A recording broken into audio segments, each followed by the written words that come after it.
We've seen the smiles, the playful interviews, the brotherly laughs, but behind the scenes, this triangle between Dame Dash, Cam'ron, and 50 Cent was anything but friendly.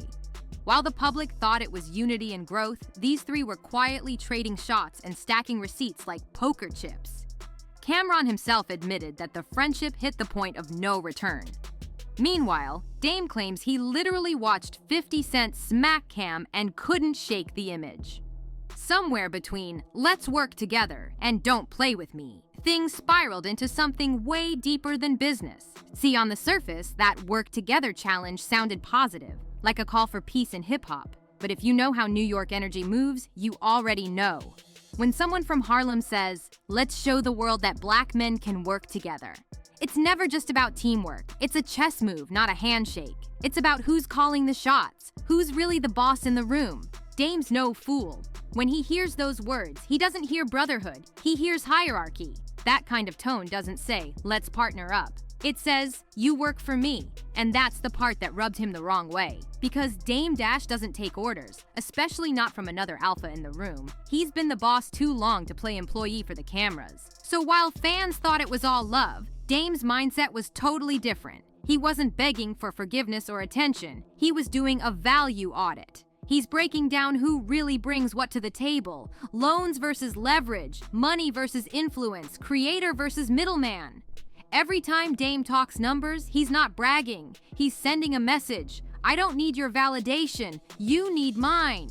That's the power dynamic. That's the tension. So when that "work together" clip dropped, Dame didn't hear motivation. He heard manipulation. He heard someone saying "work for me" without even giving him a contract. And that's the real twist that flipped the entire situation. Now here's where it gets even messier. Cam'ron is caught right in the middle. Harlem DNA on both sides, cameras everywhere, and a complicated friendship history that goes back decades. One man's preaching unity, the other's demanding respect. And in the middle, Cam's just trying to protect his name, his pride, and his legacy, all while the world's watching. Cam'ron says, "let's prove everyone wrong and move together." Dame fires back, "show me the math, show me the respect, and don't talk to me like I'm your intern."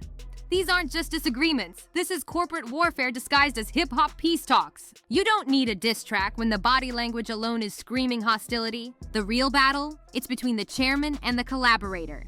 The unity pitch sounds friendly, but it assigns roles. The audit sounds cold, but it demands equality. That's the first collision, a silent one, but deadly.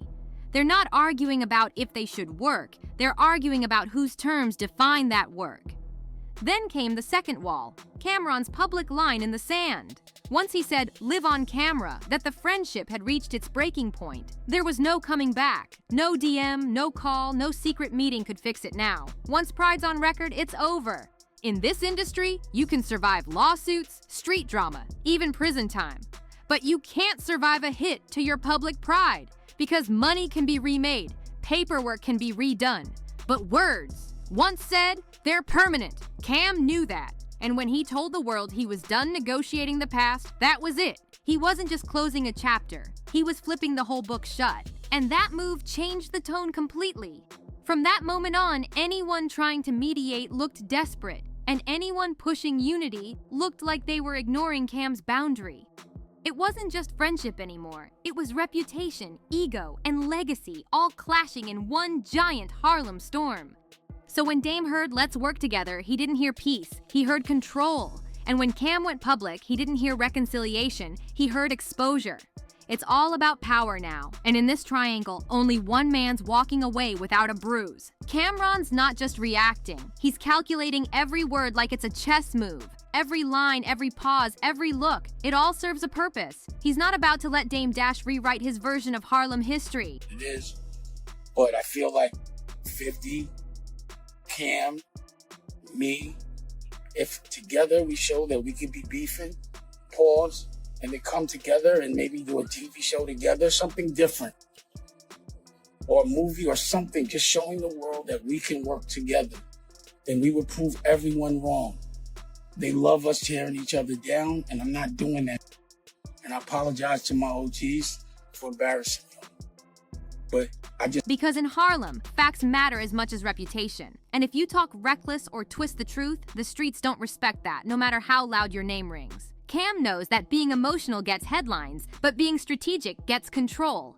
His words are clean, sharp, and deliberate, like he's performing surgery with sentences. And when he creates that clear line between nostalgia and now, he's sending a message. Translation: don't use our old Roc-A-Fella ties to try and manage me today. Boom! That's not just a statement, that's a padlock. And when that padlock clicks, everything changes. The tone, the headlines, even the alliances. Suddenly, media outlets start asking different questions. Industry peers start choosing sides. Old footage gets replayed and reinterpreted like clues from a mystery movie. It's not just business beef anymore, it's a timeline war. That's when things start turning personal, petty, and performative. And Dame? He doesn't back down. He leans in. He doesn't just defend himself. He provokes. He starts name-dropping 50 Cent, bringing up old moments, and flipping the story on its head. That's not reconciliation. That's retaliation with rhythm. Now the chessboard is fully set. Cam has drawn his boundary line, and Dame's sharpening his knife. That work-together movement that once looked like a peace symbol, it's starting to look more like a stage spotlight. Because next, Dame takes the entire conversation and flips it, turning it into a Harlem-style masterclass in performance, pride, and power. Instead of trying to make peace, Dame weaponizes the past.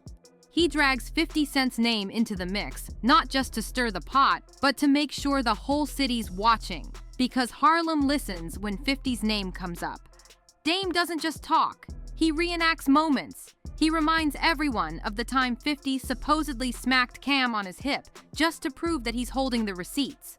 Whether you think it's petty or perfectly executed, it's strategic. Mentioning 50 instantly widens the ring. It makes the feud go viral, forces Cam to respond, and invites a whole new audience into the mix. Because when you invoke a memory caught on camera, there's no rewriting it. You can argue tone, but you can't argue tape. That's the real battlefield. Not bars, but perception.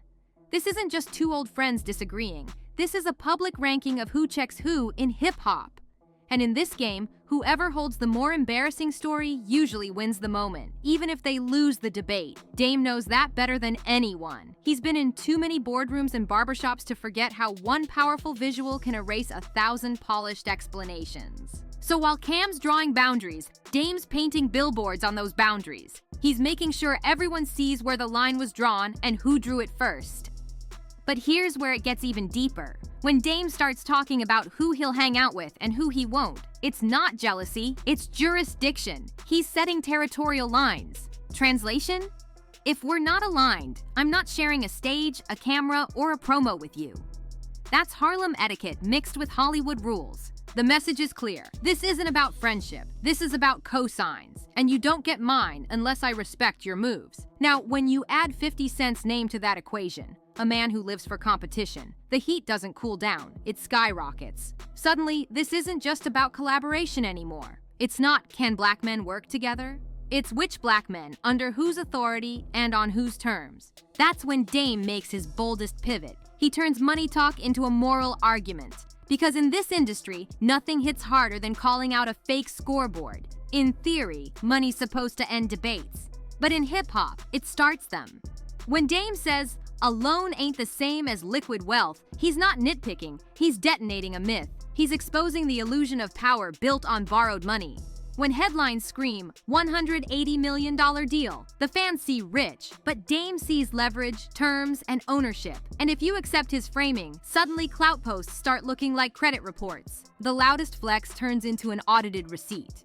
And that's not just about financial literacy, that's a hierarchy takedown. Dame's basically telling the audience, stop judging kings by rented crowns. That line alone hits harder than any diss record. Then he goes even further.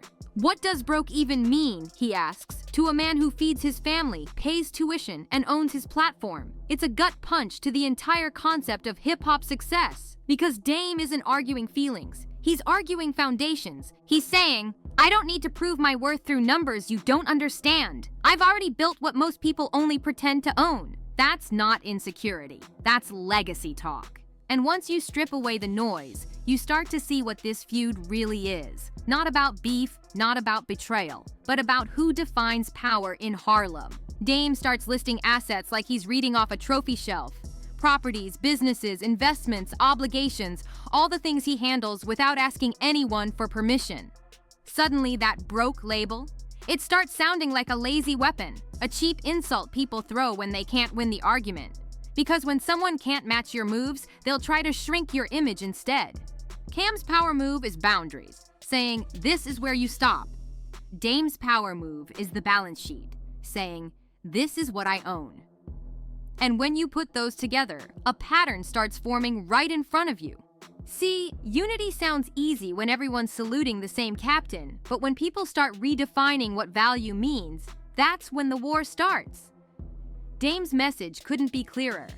Don't call me the builder if you're grading me with the wrong rubric. Don't talk community while you're counting loans like they're equity. Love him or hate him, that's a thesis that hits. Ask a quick question. If somebody gets a loan for $180 million, are they rich or broke? No, they're not rich. They're still responsible for that loan. If someone gives someone a loan for $180 million, and I have no debt, who's worth more? The billionaire. He's still a billionaire. Who has? And it perfectly sets up what comes next. The part where Cam and Mai flip the whole energy with one live broadcast. Because when those two take the mic together, everything shifts. They don't need a press release or a PR statement, just timing and charisma.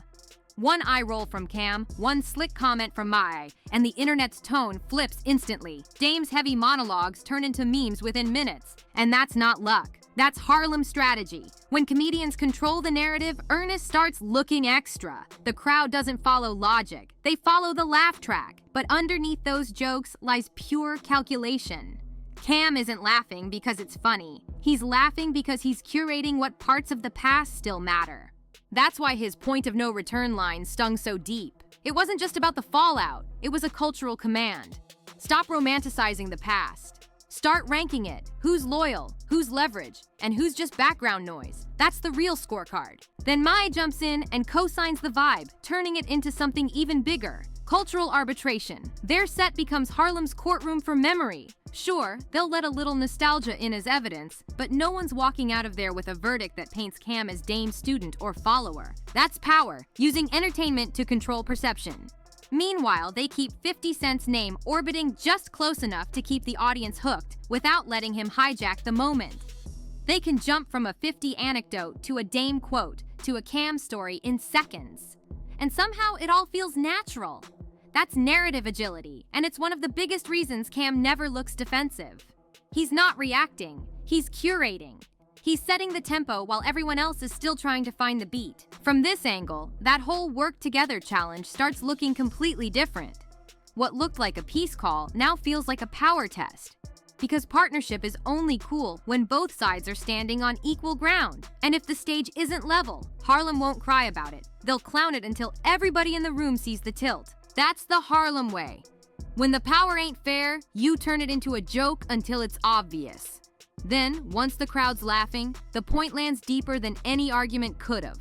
Now watch how Cam pivots. He breaks down why he even considered the alliance in the first place, and why that attraction eventually faded. That's not gossip, that's game. He's laying out the blueprint for how this whole relationship started to unravel. Emotionally, professionally, and symbolically. Then, the camera swings right back to Dame, because if there's one thing about him, he's not tapping out quietly. He fires back with precision, answering that work-together talk like a man reading from a CEO's handbook. I'm the chairman, he says. I don't talk to middlemen. Boom! That's the cleanest summary of the entire feud. Because in Dame's world, collaboration only works if the terms respect the thrones. Status isn't something you gossip about. It's something you sit on. He's saying, if I'm the one who built this foundation, don't act like you're doing me a favor by standing next to me. And that's where his broke rebuttal slices through the noise. He doesn't argue with flexes or screenshots. He argues with responsibility. He's paying tuition, feeding his family, funding platforms, and still making moves without label backing. So when the internet throws that broke word around, he flips it like, really? You sure? 'Cause my bills look like your dreams. That's the difference between perception and performance. Dame isn't fighting for clout. He's fighting for credit, real-world credit. And even if people disagree with his tone, one thing's undeniable. He's got the receipts that live outside the algorithm. The point isn't flexing, it's fact-checking. Dame's not bragging about success just to show off. He's dismantling the insult, because if your diss can't survive a receipt, it's not truth, it's propaganda. And that's exactly what this whole triangle boils down to. When you strip away the noise, the gossip, the old interviews, it resolves into one clean Harlem-style equation. If unity means submission, it's a no. If boundaries mean humiliation, it's a no. And if status has to be built on lies, it's a hell no. Everything else? Just content. Just another viral clip for the internet to debate while the real bosses keep counting their wins behind the scenes. So here we are. A so-called unity post that turned into a silent power play, a friendship that clicked shut like a padlock, and a broke narrative that got buried under a mountain of receipts. Dame refuses to be managed. He's not somebody's undercard. He's the one writing the terms. And Cam refuses to be measured by another man's version of history. He's rewriting his own legacy live, joke by joke, bar by bar. And right there, standing in the middle of it all, is 50 Cent, the ghost of Harlem controversy who never even had to show up.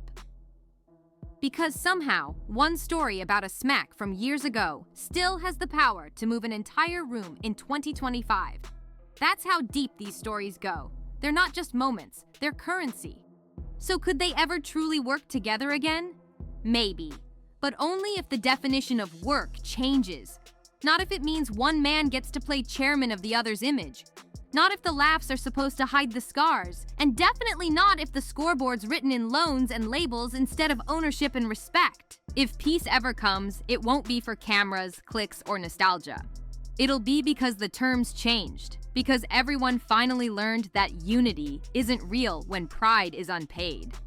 So until that day comes, keep your seatbelt on. Because the next time someone says, let's work together, make sure you check who's holding the pen. Like, comment, and subscribe for more stories just like this. Because this drama, oh, it's far from over.